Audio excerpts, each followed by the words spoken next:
Hello guys, and glad to have you on board again today. You should have noticed by now that the camera settings have been changed significantly. This is simply because I received a new camera. I was waiting for quite a long time actually, since I ordered the first one right into COVID pandemic stuff, in which basically everyone has been gathering every possible camera available out there, which meant heavy amounts of time to get those Logitech cams that were heavily demanded back then. So approximately 1.5 months to actually get them back in stock and being shipped to me. So anyway, here we are. I expect now that the quality should be on a lot more standard stuff. The previous camera I had was pretty much of a cheap Chinese stuff. Still managed to do a very good job for the price, but still, of course, a lot of misconceptions regarding color grading and stuff like that. So we should have something a lot more professional right now. At least I hope you will enjoy this slight improvement in terms of video quality. Anyway, that's not the core information. What matters in here is not you looking at my face, but most likely just making things a little bit more actual and interactive and stuff like that. Though get to the information that matters in here, technical stuff. So let's do the technical analysis today, because there is a lot of things we have to talk about, even though actually I'm not going to get to offer some trading opportunities and stuff like that. I'm definitely still not trading at the moment, but I'm making this podcast because I see early activities of things that really gathered my interest. And as I'm not really the type of guy who like to comment on stuff after they actually happened, I really wanted to talk about it right now. So we do have a little glimpse of what happens, and we can eventually be ready to act if things were going to trigger. So let's switch to context. All right, a context analysis that we are going to do real fast in here. I'm going to jump right into actual conclusion in here, all the elements at once. So actually, fear and greed index is one of my major concerns right now. You can see we're making historical highs on the SPX. Therefore, all my cover positions have been wrecked. DAX, I was bearish, I'm out. Break even once and fucking again. It's just endless painful trades. S&P 500, done with losses. I was holding it, hoping that we're not going to be making the historical highs. Definitely have been wrecked out there with a tiny loss, but this one is not a break even. Nikkei has been stopped at break-even as well on the overnight session. So yeah, I mean, all of those things getting to break some levels, or at least attempting to, but the difference in terms of fear and greed index isn't making new highs. So I'm definitely noting in here that we do have a divergence, strong divergence with the fear and greed index. So I'm definitely having a look at this. You know, fear and greed is more representative of what the smart money believes in terms of actual risk measurement. So it's definitely not a perfect tool. Nothing ever is going to be, but I got them like the efforts put it out there, and definitely you should be aware that the smart money is always looking at this, at least just bearing this one in mind. Another important thing is having a look at this. This is one of the important stuff out there. Generally, we were used to kind of the opposite. We remember that we had an oscillating stuff in between, but it was mostly favorable to techs, which means the S&P 500 was pretty much balanced and never was retracing, because when we had consolidation into the industrial and more defensive sectors, we had some heavy techs, overweighting indices from the NASDAQ that were basically making that we had a skyrocketing NASDAQ, a flat but bullish S&P 500 in these tiny little 45-degree angle channels, and in the same time we had an oscillating Dow Jones. And now we feel like we have the opposite. We now have Dow Jones performing when we do have NASDAQ going sideways, and the S&P 500, as always, just standing still in between, very low volatile, the crazy equilibrium pattern in which we're into. But as the pattern changed, and I've seen multiple charts coming from experienced traders out there, leading me to believe that the smart money might actually be betting on a spread chart right now, making a hedge position as they get back in the market. And you know how complicated this market is. I mean, I cannot stress that enough, how I think smart money right now is totally lost in this market behavior. They don't know where to go. They don't know what to do. Market is overbought and they're definitely going to buy in without a plan. So they're definitely not going to just buy stocks. That's not what the smart money is going to be doing out of overvalued stock. What they're going to be doing is what they generally do in those conditions. They spread bet. They generally look at a spread and try to find something that is at the boundary. And definitely right now, what I've seen them emerging recently is those charts measuring Dow to Nasdaq spread charts, and they're definitely into some very interesting area, leading me to believe that this is probably one of the smart money bets at the moment. They've been put it in motion for 3 days. I definitely see this on the chart. It's a little bit too late to enter right now, but though I wanted to talk about it. Finally, though, like we said, all of those Nikkei stuff and whatever, they're just all trying to break a resistance, but there is definitely something important I'd like to highlight. And in terms of risk management through the bond sector, this is where something totally stupid is happening in here as well. Yesterday, 30-year bonds were falling off the cliff once again. After 6 or 7 days, consolidating totally flat, not even retracing 23%, totally suggesting that everyone is now getting off those fucking bonds. Therefore, yields are going to rise, and I tend to believe this is just the beginning of something much, much bigger than that. But problems on long-term yields means defying the Fed some way, saying just, all right, you can cut the crap right now. We're not believing it. Your yields are not going to be low forever. Either you're going to be wrong or you're going to have inflation. And therefore, we're not betting that you might be maintaining real yields to such a low level for a long time. So yeah, smart money is now immediately starting to bet against the Fed, not necessarily on a hard way. They're just saying, all right, we don't understand what the fuck is going on, but we know that you can't just go down this road without consequences. And the first consequence they're basically paying in is probably the inflation factor and premium into long-term yields. That is obviously, I think, totally understandable. But yesterday, on the opposite direction, you had the junk bonds surging. So this is just like, what the fuck is going on? If there is truly a risk, then yes, there is a risk on the high yield on the high end of the yield curve, but it is definitely happening everywhere. You see the 2-year note have been surging as well to the downside. So what the fuck is going on? When the entire yield curve is rising, how the fuck can we have junk bonds doing the opposite? So we had junk yields going down yesterday. So this is totally something stupid. And just like I said, I think right now smart money is making some dangerous bets, or not dangerous bet. They're actually getting into spread betting the market. And therefore, this can cause some important stuff. Let's get to the technical so I can help you with that.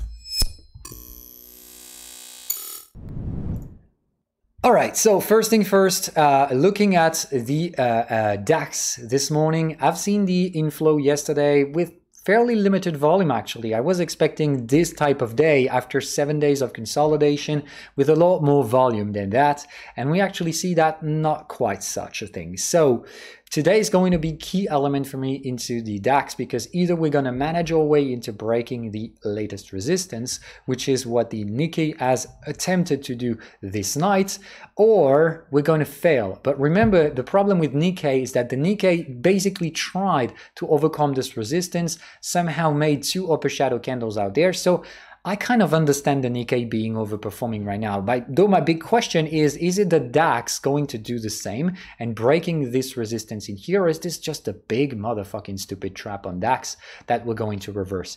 And in that perspective, just flushing the bulls, getting them into a trend follow trade that is very risky because it happens in the middle of nowhere, and actually on this perspective get to trigger all the stop losses at once. I still tend to believe that this trend channel is not going to act as a support, but until then, I'm just looking at a market that fails to actually hold the resistance. So I see very weak supports, but until then, the market keeps breaking resistances. So I ended up being proven wrong and wrong and wrong with the cover position scenario. I know how painful that is, and definitely on the mindset, it is very complicated to navigate those markets. I just don't want to be just bullish and saying, all right, let's ride that thing, okay?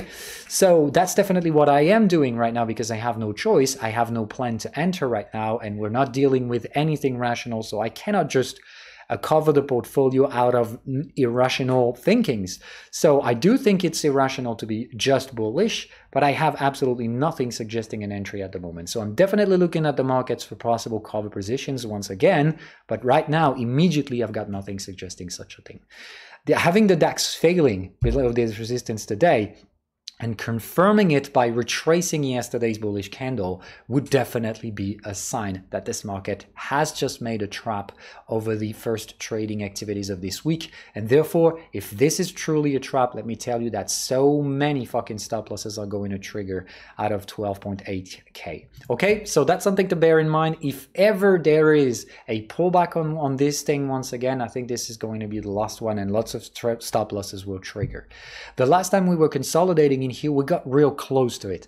I think the stop loss were just right below, and we actually never got to trigger them, but I think nowadays they're fairly accurately close to us.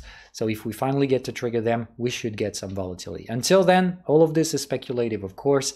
I can see that the yen isn't waking up in the same time. It's trying, definitely trying, but still so far, as long as we do not get back to this support, there is no emergency exit on the yen.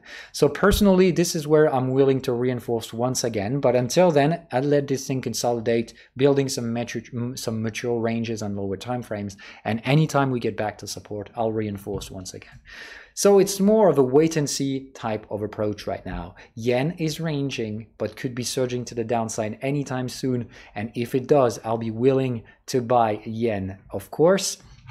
Until then, it is speculative and has to be managed with stop losses and stuff like that, and needs to wait for signal. I see the dichotomy between the junk bonds and the 30-year yields totally going opposite directions yesterday, which totally signified that I think the smart money is definitely spread betting. They're looking at reducing amplitudes, and therefore they're probably totally lost. When smart money is doing heavy hedges like that and hedging Dow Jones versus NASDAQ or industrial sectors versus techs, that definitely means they don't know where the fuck we're going. But there is one thing really important that you need to understand. When they're spread betting on Dow Jones versus NASDAQ, what they do is that they buy the Dow Jones and they sell the NASDAQ. So I would definitely note that thing, okay? And you're really going to need to understand that. There is not that much volume supporting the NASDAQ. It's totally bubblish, totally stupidly dangerous, and you know how bubble pops. They pop when volume emerges. So if we do have negative volume on the NASDAQ, which I tend to see yesterday, okay? We see quite some volume yesterday, and it hasn't been hell of a bullish session, but an open shadow candle one. So if yesterday has been the massive entry first from smart money, when I say massive, I say the smart money just getting in, all right? But of course, smart money has a lot bigger amounts of volume to deal with than the dumb money playing in Robinhood stuff. Even though they got unlimited amount of leverage, which is totally dangerous, they still have fairly limited volumes versus smart money. So if smart money is selling the NASDAQ and buying the Dow Jones because they do this spread betting stuff, I think this is far smarter than just betting on whether the stock market is going to be bullish or bearish. Because let's face it, no one the fuck knows. At least if you're really a money manager and an experienced professional traders, everyone is lost right now. So we don't know where to go, then we're just going to have to make money. But I think the smartest way to make money right now is to have hedge positions, both bullish and bearish, and playing on sectorials rather than just is the market going up or is the market going down. Therefore, I have my personal stance in this perspective as well. I am looking for those same trades, but on more of an asset to asset based, okay, because it's too late right now to play indices. So I'm basically looking at some stocks to do this same hedge and try to catch up on the late trade. That's the only thing I can do right now.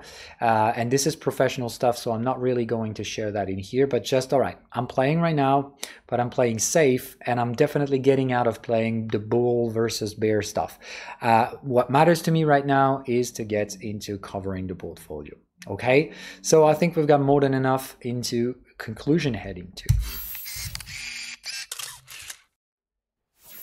All right, so the message today is that what happens right now is real complicated. If you try to make it simple, if you're looking at someone that's trying to make it simple, it's probably a dumb people. So just make it easy for you, okay? It is complex. It is way too complex for me to give you anything I can teach you out there, because that's really is even more complex than the stuff I teach to the most advanced people in the Discord. So all I wanted to tell you in here is that some pro stuff is going on, and I can definitely feel it and see it. What matters is that volume is going back, and that's the message I want to send today. I try to explain it as rationally as possible. I try to give you clues on what these things actually are and how they could play out and what could be the major topics following on the next few days. So have a look at the tech stocks and how they behave relative to more defensive sectors. Normally you should see the defensive sector anyway being overperforming, but that doesn't mean market is either going up or down. It's more that anyway, if it goes down, Dow Jones will probably hold on to the valuation, so a lot more than the techs will lose ground. That's definitely for sure. Just like if we go to the upside, there is a far more limited potential in the tech sector that there is into other sectors. So if you want to play the catch-up trade to the upside, you know what to buy. If you want to trade to the downside, you know what to sell. But I think both are totally stupid. What actually matters is doing all of them. It's more of a spread betting situation that the smart money might be doing right now. I can definitely feel it because that's not the only reason and the only way they've been spread betting on the market right now. I can definitely see this with the junk bonds versus the 30 years. Something is going irrational in here, which means they definitely are hedging the market. They don't know where to go. There's no trend. So the stupid thing to do right now is to think about trending. Either be bearish or bullish is absolutely the thing you need to avoid, because smart money is probably gambling on reducing the spreads. So what is it going to lead us to? Is it going to crash the techs or going to cause a rapid catch up on defensive sectors? I goddamn don't know, but don't try to bet on the market. Once of these will be true, or eventually even none of them. But what matters right now is you being real cautious, okay? Until then, we look at all the other risk factors like the sentiment on the fear and greed index, the yen, the junk bonds, the VIX. All of those things needs to be monitored because they can be early signals that the stock market is giving us a direction. But as the smart money goes in, I suspect within a week we should have something in front of us to deal with. We should have a trend emerging because right now they're betting on both possibilities. But as things move on, that's what smart money does. They're going to increase position sizing one way or another until the trend actually emerges. So I can tell you one thing for sure, it's probably not going to last more than a week, and we're probably going to get the answer anytime soon. So just bear that in mind. As long as we have nothing, we're definitely not going to trade, but just know that even if things look a lot,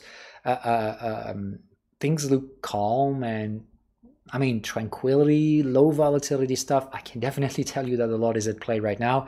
The game just got started. It might be rippling through the next few weeks as volume will slowly but steadily get in, but this volume, when it expresses itself, will definitely create trends.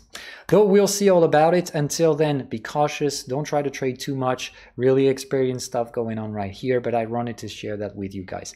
Anyway, today I'm going to record another educational podcast, so I'll let you know probably by the afternoon, because I'm probably not going to have enough time to record it this morning. So anyway, by the end of the day, you should be able to get a TL number 3 about risk management. See you guys later.